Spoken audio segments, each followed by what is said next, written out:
தங்கத்தோட விலை பார்த்தீங்கன்னா 14,000 ஒரு கிராமுக்கு ட்ரேட் ஆகிட்டு இருக்கு. இப்போ வாங்கலாமா, ஏறிடுமா, இல்லை இறங்கிட்ட பேருக்கு வாங்கலாமான்ற பல பேருக்கு ஒரு கேள்வி இருக்கு. ஸோ இப்போ தங்கம் என்ன மாதிரி நிலவரத்தில் இருக்கு, அதே மாதிரி யூஎஸ் ஈரானோட டென்ஷன் எப்படி போயிட்டு இருக்கு, தங்கம் நெக்ஸ்ட் என்ன ஆகலான்றதை இதில் டீட்டெயிலாக பார்க்க போகிறோம்.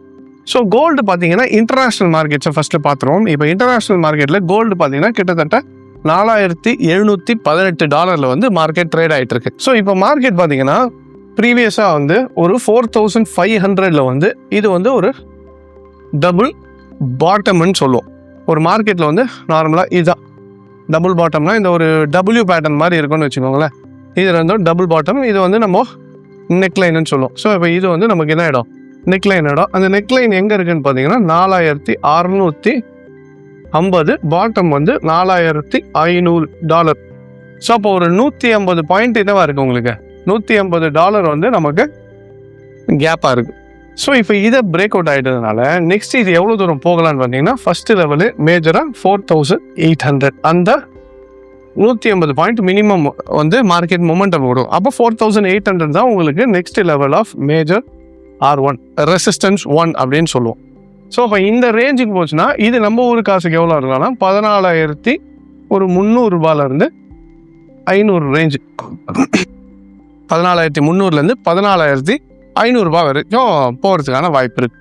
ஸோ இப்போ இங்கே போயிட்ட பிறகு இது என்ன ஆகிடும்னா, ப்ரீவியஸாக இங்கே ஏற்கனவே ஒரு மேஜர் ரெசிஸ்டன்ஸ் இருந்துச்சுல்ல. ஏன்னா போன வாட்டி என்னாச்சு, மார்க்கெட் இந்த இடத்துக்கு வந்துட்டு தான் 1 2 3 தெரியுதா, ஒரு வாட்டியும் மார்க்கெட் இந்த இடத்த பிரேக் பண்ண ட்ரை பண்ணுச்சு. ஆனால் மார்க்கெட்டால் என்ன பண்ண முடியல, பிரேக் பண்ண முடியல. அப்போ இந்த இடத்துல ஒரு ஸ்ட்ராங் லெவல் ஆஃப் இன்ஸ்டிடியூஷனல் ரேஞ்சுக்கு அளவுக்கு ஒரு ரெசிஸ்டன்ஸ் இருக்குது. அப்போ மறுபடியும் மார்க்கெட் அதே 4,800 போகும்போது இந்த இடத்துலையும் பிரேக் பண்ண முடியலனால் இப்போ எப்படி மார்க்கெட் இறங்குச்சோ அதே மாதிரி திரும்ப இறங்க ஆரம்பிச்சிடும். அப்போ இது ஓவராலாகவே என்ன ஆகிடும்னா, இதுவும் இந்த ரேஞ்சும் என்ன ஆகிடும், டோட்டலாக சைட்வேஸ் மார்க்கெட் மாதிரி ஆகிடும். ஸோ அப்போ திருப்பி இங்கேருந்து ஏறிச்சுன்னா 4,800 மறுபடியும் இப்போ 4,800 ரெசிஸ்டன்ஸ் ஆகும், கீழே 4,500 வந்து உங்களுக்கு சப்போர்ட்டாகவும் ஆகிடும். இப்போ இந்த ரேஞ்சுக்குள்ளே போயிடுச்சா அப்போ தங்கம் நிலவரம் என்ன ஆகிடும்னா, ஒரு 13,500 14,500 ஒரு 1000 பாயிண்ட் ரேஞ்சுக்குள்ளே என்ன ஆகிடும், உங்களுக்கு ஸ்விங்காக சைட்வேஸ்க்குள்ளே போயிடும். ஸோ இந்த சைட்வேஸ் மார்க்கெட்டில் தான் ட்ரேடர்ஸ் ரொம்ப கவனமாக இருக்கணும். ஏன்னா ட்ரேடிங் பண்ணும்போது பை ட்ரெண்டில் இருந்தாலும் செல் ட்ரெண்டில் இருந்தாலும் ஈஸியாக ப்ராஃபிட் பண்ணுறாங்க. ஆனால் சைட்வேஸ்க்குள்ளே போகும்போது என்ன ஆகிடும்னா, மார்க்கெட் எப்படின்னு போகிறது டைரக்ஷன் ப்ரிடிக்ட் பண்ணாதனால பொறுமையை சோதிக்க ஆரம்பிச்சிடும், நிறைய பேர் லாஸ் பண்ண ஆரம்பிச்சிடுவீங்க. இந்த இடத்துல சைட்வேஸாக மாறிடுச்சு, 4,800 உடைக்கல அப்படின்ற பட்சத்தில் நம்ம முடிஞ்ச வரைக்கும் மார்க்கெட்டை விட்டு கொஞ்சம் வெளியே வெயிட் பண்ணி மார்க்கெட் என்ன பண்ணுதுன்றதை பார்க்கறது தான் it will be better. And இது இல்லாமல் நமக்கு யூஎஸோட ஈரானோட டென்ஷனும் ஒரு சைடில் போயிட்டுருக்கு. இந்த வாரம் என்ன சொல்கிறதுன்னு தெரியல. இப்போ பார்த்தீங்கன்னா நடுவில் சீஸ் ஃபயர்னு சொன்னாங்க, இப்போ இன்னும் சீஸ் ஃபயர்லாம் இருக்குன்னு சொல்லிட்டு யூஎஸ் என்ன பண்ணியிருக்கு, ஈரானில் ஒரு 2 இடத்துல அட்டாக் பண்ணியிருக்காங்க. அட்டாக் பண்ணிவிட்டு ஈரான் என்ன சொல்கிறாங்க, யூஎஸ்எஸ் ரெக்லெஸ்ஸாக வந்து மிலிட்டரி ஆப்ரேஷன்ஸ் நடத்துகிறாங்க. ஆனால் ட்ரம்ப் என்ன சொல்கிறாரு, சீஸ் ஃபயர் இன்னும் அந்த ஒரு சமாதானமான டைம் இன்னும் அப்படியே தான் போயிட்டுருக்கு அப்படின்ற மாதிரி ஒரு வார்த்தையை சொல்கிறார். இதை எப்படி எடுத்துக்கிறதுனே தெரியல, உலகமே குழம்பி போயிருக்கு. ட்ரம்ப்பு கிட்ட இந்த நிவரை கையில் கொடுத்துட்டு என்ன பண்ணுறதுன்னு தெரியல. ஸோ இந்த மாதிரி டைமில் நம்ம இந்த மாதிரி சினாரியோ இப்போ என்னென்னா, ஒரு ட்ரெண்டிங் மார்க்கெட்னா ஈஸியாக தெரிஞ்சிடும். இப்போ நமக்கு என்ன ஆயிடுச்சுன்னா, இந்த இடத்துல பாருங்கள், இதுக்கு முன்னாடி இது அப் ட்ரெண்டில் போச்சு, அந்த அப் ட்ரெண்ட்லேருந்து கரெக்ஷன் வந்துச்சு. இது என்னாச்சு, நமக்கு போன வாட்டி மார்க்கெட்டு இந்த ட்ரெண்ட் லைனை பிரேக் ஆச்சு. பிரேக் ஆனதுக்கு இப்போது திருப்பி இங்கே வருதுன்றது நம்ம எக்ஸ்பெக்ட் பண்ணுறோம். இது வந்துட்ட பிறகு தான் இந்த இடத்துல இருந்தால் நம்மளை அடுத்த நகர்வு தெரியும். ஸோ மோஸ்ட் ப்ராபப்ளி இந்த இடம் கொஞ்சம் சைட்வேஸ் ஆகிட்டு திருப்பி இதே மாதிரி இறங்குச்சுனால் இதுவும் டபுள் டாப் ஆகிடும். இப்போ இது எப்படி டபுள் பாட்டம், சின்னதாக வந்து ஒரு டபுள் பாட்டம்னு கன்சிடர் பண்ணுறப்போ இந்த பாயிண்ட்டும் என்ன ஆகிடும், டபுள் டாப் ஆகிடும். ஒருவேளை இது டபுள் டாப்பாக மாறுச்சுனால் இதோட ரேஞ்ச் எவ்வளோன்னு பார்த்தீங்கன்னா அரௌண்ட் 4,850. ஓகேங்களா, கீழே வந்து 4,500. அப்போ இந்த 4,850 to 500 பார்த்தீங்கன்னா 350 பாயிண்ட்ஸ். அப்போ இங்கேருந்து 350 பாயிண்ட்டை மைனஸ் பண்ணணும்னு வச்சுக்கோங்களேன், 4,350. ஸோ திருப்பி எங்கே வந்து நிற்கனா, இந்த ரேஞ்ச் தெரியுதுங்களா, இதுதான் 4,100 200. அப்போ இந்த ரேஞ்சுக்குள்ளே மறுபடியும் எது இந்த ஸ்விங் வந்துச்சுல, போன வாட்டி நம்ம ப்ரெடிக்ட் பண்ணியிருந்தோம் ஞாபகம் இருக்கா, மார்க்கெட் வந்து கீழே வரும்ன்றது. அதே லெவலுக்கு மறுபடியும் மார்க்கெட் வந்துச்சுன்னா இது வந்து எவ்வளோ ஆயிடும்னா மறுபடியும் 12,500 ரூபாய் பர் கிராம். ஸோ தங்கத்தோட விலை என்ன ஆகிடும்னா ஒரு கிராமுக்கு மறுபடியும் 12,500 ரூபாய் வரைக்கும் போகிறதுக்கான வாய்ப்பு இருக்குது. ஸோ என்னை பொறுத்த வரைக்கும் இந்த இடத்துல வந்துட்ட பிறகு இதெல்லாம் சினாரியோஸ், இதெல்லாம் நடக்கலான்றது எக்ஸ்பெக்டேஷன். ஆனால் இந்த இடம் தான் க்ரூஷியல் பாயிண்டாக இருக்கும். 4,800 தான் நமக்கு க்ரூஷியல் பாயிண்ட். அந்த இடத்துக்கு வந்தால் தான் நம்ம டிசைடிங் ஃபேக்டராக போக முடியும். இங்கே வந்து நமக்கு ட்ரெண்ட் ரிவர்சல் ஆகணும்.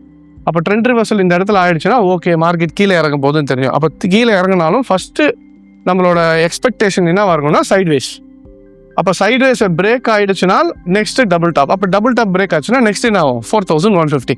அப்போ நெக்ஸ்ட் நடக்கலான்றதுக்கு ஒரு பிளான் மாதிரி நம்ம முன்னாடியே போட்டு வச்சுக்கிறோம். இதெல்லாம் சினாரியோஸ் இங்கேருந்து கிரியேட் ஆகலாம்.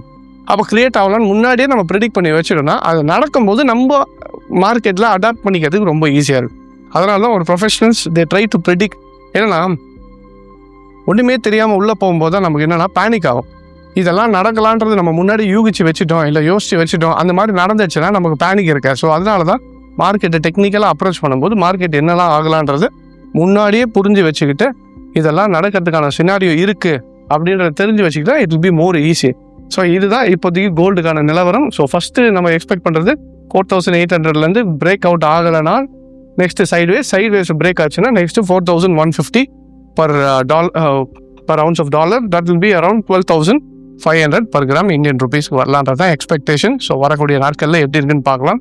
ஸோ இதே மாதிரி நான் இப்போ அனலைஸ் பண்ணுற மாதிரி நீங்களும் அனலைஸ் பண்ணணும்னு நினச்சிங்கனாலும் we at Trade Achievers we teach people எப்படி ஒரு மார்க்கெட்டை சிஸ்டமேட்டிக்காக அப்ரோச் பண்ணணும், ஃபியூச்சரில் என்ன நடக்கலான்றது எப்படி ப்ரிடிக்ட் பண்ணுறது, டெக்னிக்கல்ஸ் வச்சு ஒரு இன்ஸ்டியூஷன் என்ன பண்ணிட்டு இருக்காங்கன்றது எல்லாமே ஸ்டெப் பை ஸ்டெப்பாக நம்ம கற்றுக் கொடுத்துட்ருக்கோம். நமக்கு வந்து பிரான்ச்சஸ் பார்த்தீங்கனாலே சென்னை, கோயம்புத்தூர், மதுரை அண்ட் பெங்களூரில் 4 பிரான்ச்சஸ் இருக்குது. இது இல்லாமல் இன்டர்நேஷ்னலாக மலேசியாவிலையும் நமக்கு ஒரு பிரான்ச்சஸ் இருக்குது. ஸோ இப்போ பார்த்தீங்கன்னா மலேசியாவில் ஒரு ஸ்பெஷல் ஆஃபரும் போயிட்டுருக்கு. ஸோ இது என்ன ஆஃபர்னு பார்த்தீங்கன்னா நம்மளோட ஃப்ளாட் கோர்ஸோட ஃபீஸ் வந்து 2,900 ரிங்கெட்ஸாக இருந்தது வந்து 1,750 ரிங்கெட்ஸுக்கு வந்து நம்ம கொடுத்துட்ருக்கோம் ஃப்ளாட் 40% ஆஃபில் மலேசியா ஸ்டூடெண்ட்ஸுக்கு மட்டும்.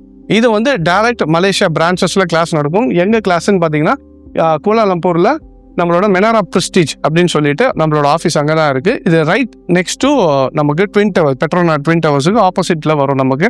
இது கிளாஸஸ் பார்த்தீங்கன்னா டைரக்ட் கிளாஸஸ் வந்து 14th 17th May ஸ்டார்ட் ஆகுது.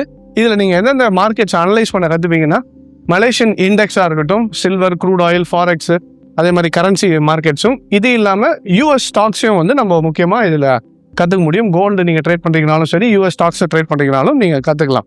ஸோ அதே மாதிரி நீங்கள் இதை ஜாயின் பண்ணணும்னு நினச்சிங்கனாலும் இன்னும் கூடிய சீக்கிரம் இந்த ஆஃபர் முடிய போது. ஸோ ஜாயின் பண்ணணும்னு நினைக்கிறீங்க நம்மளோட நம்பருக்கு கால் பண்ணி கேட்டிங்கன்னா they'll give you all the details. So in case நீங்கள் டேரெக்டாக நம்ம ஆஃபீஸுக்கு வந்துட்டு டேரெக்டாக நான் பே பண்ணி ஜாயின் பண்ணிக்கணும்னு நினச்சிங்கனாலும் இந்த நம்பருக்கு கால் பண்ணி கேட்டு நம்ம ஆஃபீஸ்லேயே டேரெக்டாகவும் வந்து நீங்கள் ஜாயின் பண்ணிக்கலாம். ஃபீஸ் அங்கேயே பே பண்ணிட்டு ஜாயின் பண்ணிக்கலாம். இல்லைனாலும் நமக்கு வந்து அந்த மே பேங்க்கில் வந்து அக்கௌண்ட் இருக்குது, அதோட டீட்டெயில்ஸ் வேணாலும் நீங்கள் நம்ம நம்பருக்கு கால் பண்ணி கேட்டிங்கன்னா they'll give you all the details. So இதே மாதிரி மற்ற பிரான்ச்சஸுக்கு நம்ம இந்தியாவில் இருக்க பிரான்ச்சஸுக்கு நீங்கள் ஜாயின் பண்ணணும்னு நினச்சிங்கனாலும் எவ்ரி மண்டே கிளாஸஸ் இருக்குது. இது இல்லாமல் நமக்கு ஆன்லைன் கிளாஸஸும் இருக்குது, வீக்கெண்ட் கிளாஸஸ் சாட்டர்டே அண்ட் சண்டேஸும் வீக்கெண்ட் கிளாஸஸும் இருக்குது. ஸோ அதுக்கான நம்பர் வேணும்னாலும் நம்மளோட இந்தியன் நம்பர் கால் பண்ணி கேட்டிங்கன்னா they'll give you all the details. So all right, so I hope this video was useful and thank you very much for joining. Take care.